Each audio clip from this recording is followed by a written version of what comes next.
Violent confrontations have broken out at the Israeli Knesset between security forces and the families of captives held in Gaza. Dozens of bereaved Israeli families were stopped by security when they attempted to enter the Knesset's main hall, where Prime Minister Benjamin Netanyahu has been speaking. The families are demanding the establishment of a state commission into the events of October the 7th. Hamdah Salhut is joining us now from Jordan's capital, Amman. She's there because the Israeli government and the Palestinian Authority have banned Al Jazeera from reporting inside Israel and the occupied West Bank. So, Hamdah, talk us through what happened with the families of the captives in this hallway of the Knesset.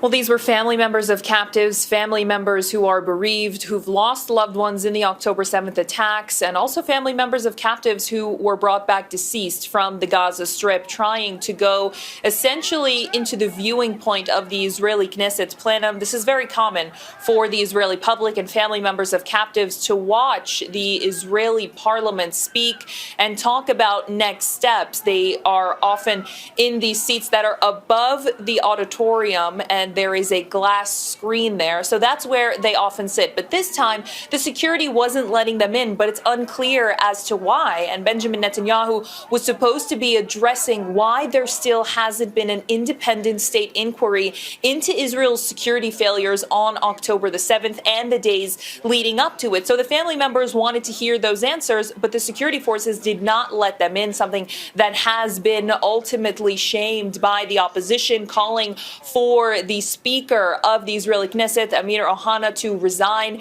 as a result. However, there were some family members who were finally able to be let in after there was a lot of violence within the hallways of the building. And what did Netanyahu actually say when he did speak inside the Knesset?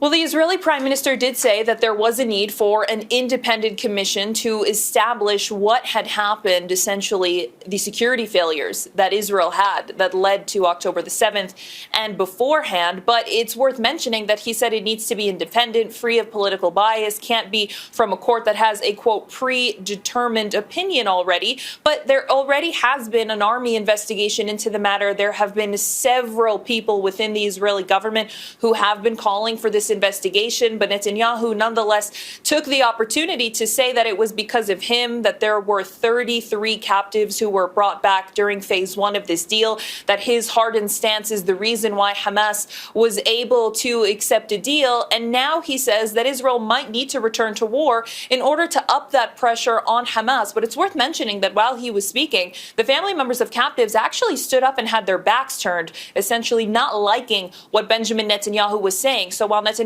did acknowledge that there did need to be some sort of investigation and inquiry, he said that it needs to happen after the war and it needs to be independent of any sort of political bias, because remember that Netanyahu still has not acknowledged any responsibility for his fault in the security failures in 2023. Hamdah Salhut joining us there from Amman. Hamdah, thank you. Make sure to subscribe to our channel to get the latest news from Al Jazeera.